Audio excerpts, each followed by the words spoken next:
In the dust of Uruk, where ziggurats cast shadows longer than empires, a king wept. Gilgamesh, two-thirds divine and still insufficient, stretched his magnificent body upon the baked earth and howled. His friend Eabani had gone cold, and the silence between them was absolute. Let me not die like Eabani, the king cried to the indifferent sky, his tears darkening the clay. For in those ancient days, death was not a distant country, but a hungry ghost prowling the next street, and immortality was a plant growing somewhere beyond the world's edge. But older than Gilgamesh's grief is the Egyptian dread of hunger. The pyramid texts carved deep into stone that remembers the first sunrise. The priests worried like mothers over the nourishment of dead kings. The chief terror of the afterlife was not fire, not judgment, but an empty belly. For what use is eternity? If it starves, the soul must eat, the soul must drink. And so they buried bread with their pharaohs, and beer, and placed their faith in Hathor, the sky cow with heavy breasts, who promised to nurse the blessed forever. She rises from the sycamore, nut or Hathor, her body the trunk, her arms the branches. In the book of the dead, she is called the western tree, and from her porous bark she pours not sap but water, the water of life, into the cupped hands of the barbird souls. Picture it. The sun has dropped into her crown at eventide, and the swallows, those star gods, perch among her leaves, while the goddess offers moisture to the dry mouths of the dead. This is the first tree of life. And she is hungry too, for she feeds only those who remember to feed her. The Babylonians understood that the dead, if unfed, would prowl. Their ghosts were not ethereal wisps, but desperate things, skeletal and searching, entering houses at midnight to steal the crumbs from unwatched tables. They had a thirst. These shadows that only the water of life could quench, that wisdom-giving liquid denied to mortal Adapa by the gods' cruel trick. To keep them at bay, the living placed bowls of milk outside doors, a libation to restore the body moisture that death had stolen, hoping the ghosts would drink and pass on. Across the world in Polynesia, the homeless ghosts were those who had no property, no friends. They wandered the beaches without canoes, without coconuts, desolate in their poverty. The belief was universal. The soul travels far, and the journey requires provisions. In the Hebrides, the custom lingered even into the 19th century. Milk and water placed beside the corpse while it lay in the house, then moved outside the door after burial. A meal for the road, they said, a bribe for the void. For the dead are travelers, and travelers must eat. In the British Isles, when the year turns and the veil thins, the dead return for the Feast of All Souls. Halloween is older than the saints. It is the old festival of the hungry ghosts coming home. They walked the lanes they knew in life, following the scent of harvest apples and roasted grain, invited by the living to partake once more. It is a dangerous hospitality, for if you forget to set the place at table, if you ignore the knock at the window, the ghost remembers, and the family starves in dreams. But the solar cults looked not down to the tomb, but up to the horizon. They spoke of the Isles of the Blessed, floating paradises beyond the eastern edge where the sun is born. Maritime peoples dreamed of these islands while searching for pearls and precious metals, the soul substance condensed into stone and shell. The old sailors spread the word. Somewhere across the water, there is a tree that bears fruit eternal, and water that cures death. They sailed toward the sunrise, chasing the scent of immortal peaches, never quite arriving.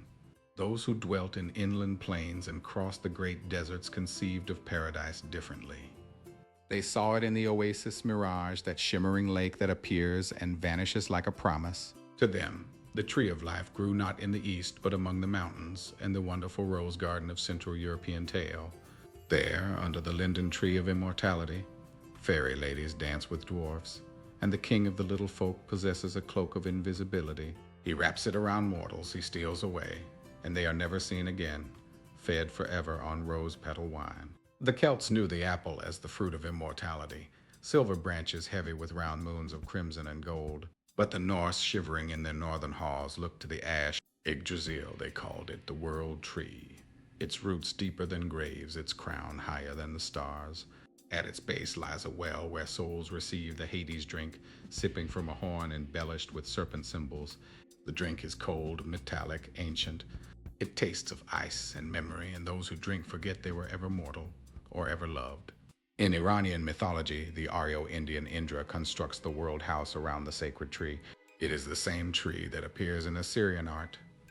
Sometimes the date, sometimes the vine, sometimes the pomegranate, sometimes the cedar. These were rival cults, competing arboreal theologies. The Bible remembers this in the parable of the talking trees. The olive refuses to rule, the fig declines, the vine abstains, but the bramble, the thorn bush, agrees. Come put your trust in my shadow, the bramble says, or let fire devour the cedars of Lebanon. Even the trees knew that immortality is a politics of hunger. And so we turn to the Far East, where the quest for the elixir consumed emperors and alchemists alike. In China, the cult of the West favored not the apple but the peach, that fuzzy globe of sunset color which takes 3,000 years to ripen. This tree grows in the Kunlun Mountains among the peaks of Tibet, and it supports the universe as surely as the Norse ash or the Egyptian sycamore.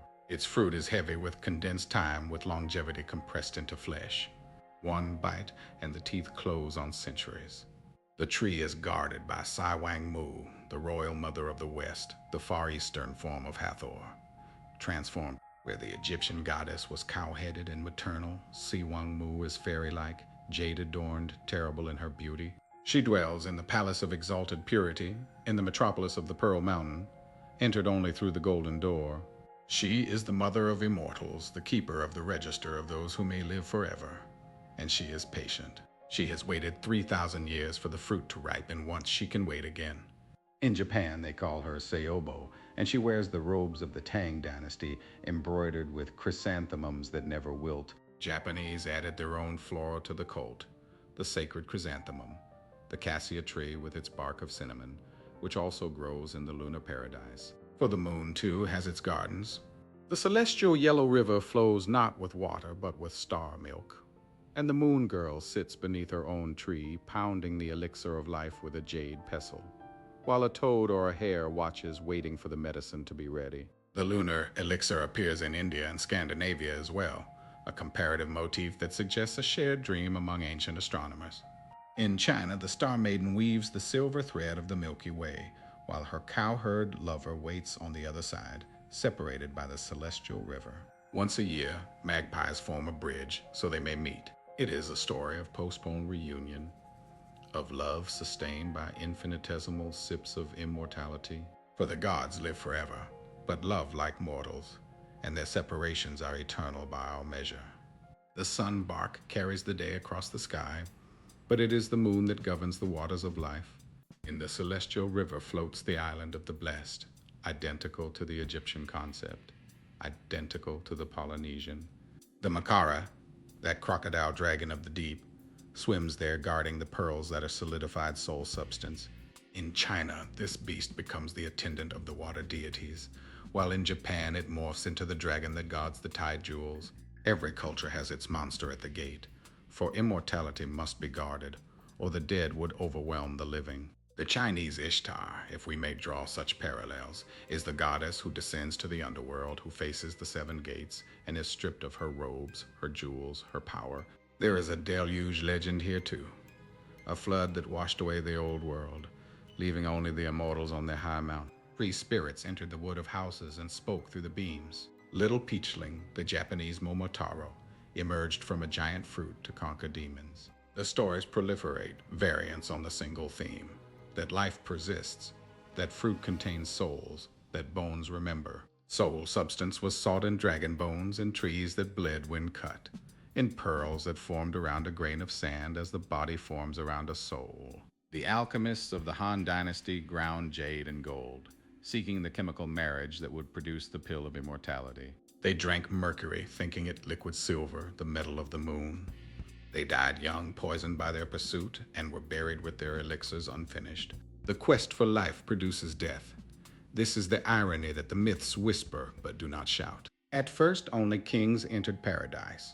The pyramid texts make this clear.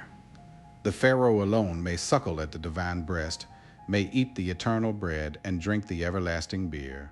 The common dead went to the field of reeds, a comfortable shadow, but not eternal. Yet belief democratized over centuries. The books of the dead became available to anyone with papyrus and a scribe. The gatekeepers learned the names of commoners. Paradise became crowded, and the gods had to expand the table, adding leaves to accommodate the masses who refused to be forgotten. The popular storytellers took up the theme. In the marketplace, they spoke of the food of life as something obtainable not just after death but during it. Eat the right peach, drink the correct dew, and live indefinitely. The belief grew rigid, unquestioned. As one scholar noted, simple thoughts on simple subjects produce rigid opinions passed down generations. Questioning was met with severity.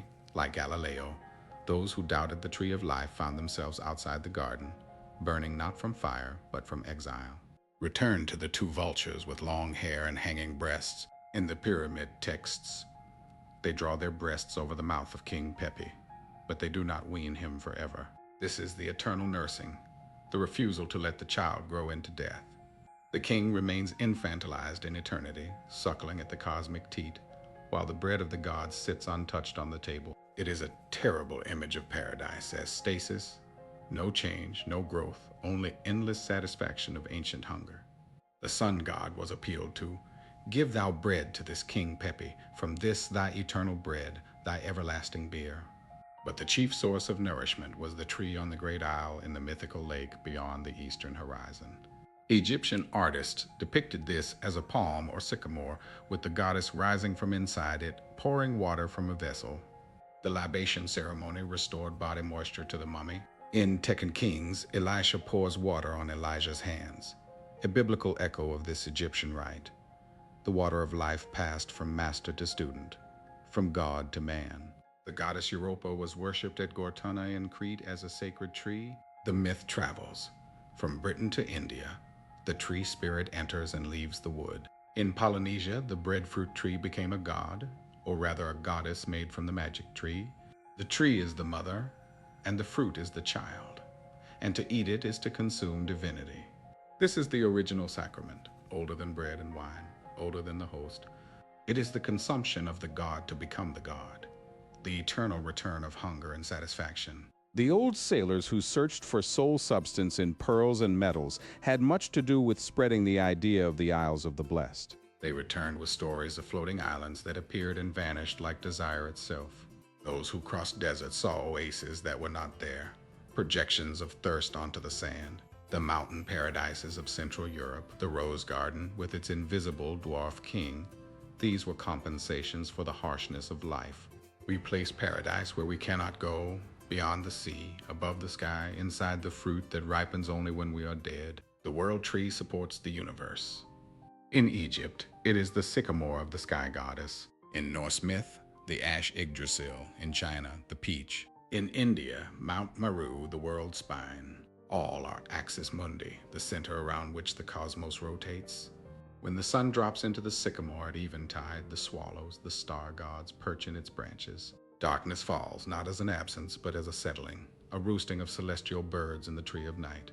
The universe is alive, organic, fed by roots we cannot see. From the well at Yggdrasil's roots, souls receive the Hades drink. The Norns tend the tree, spinning fate at its base. The dragon Nidhogg gnaws at the roots, threatening to topple the cosmos. This is the balance, growth, and decay, the tree feeding the well and the well feeding the tree, the serpent consuming what the maidens spin. Immortality is not static. It requires maintenance, care, the constant vigilance of those who tend the garden. Even the gods must water their trees or the leaves will fall and the world's end. The Assyrian tree cults competed for dominance.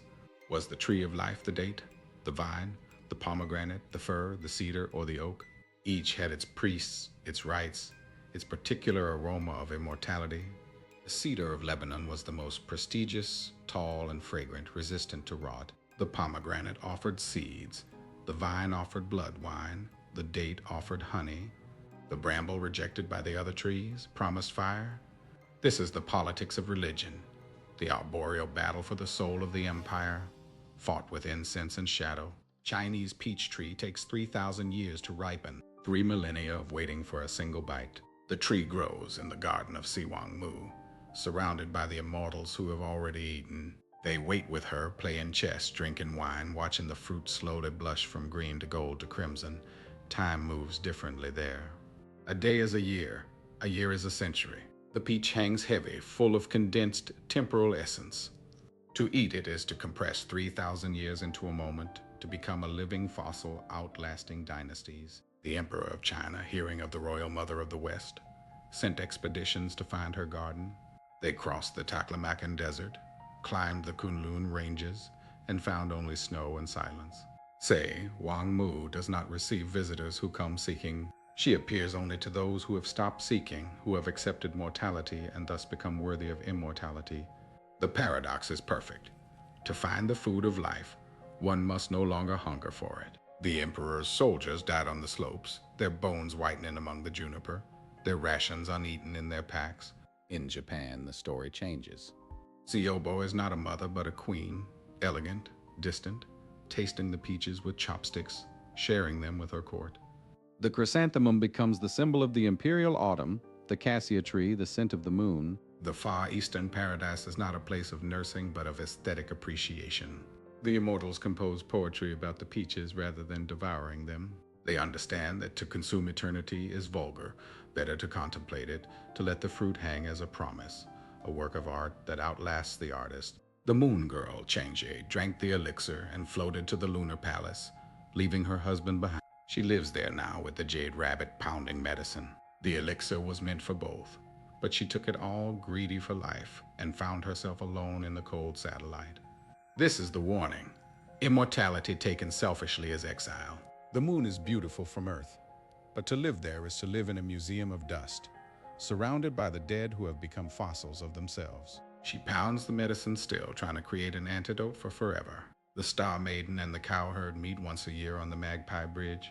For 364 days they are separate, immortal, alone. Their love is defined by absence, sharpened by the brief crossing. This is the model of the quest, the seeker and the sought, separated by a river of stars meeting only when the conditions are perfect. The food of life is not consumed daily. It is a festival, a feast of reunion, a momentary satiation of an eternal hunger. Then the bridge dissolves and the hunger returns, purified by waiting. The Makara guards the pearls. In China, it becomes the Dragon Gate, the test for carp who would become dragons.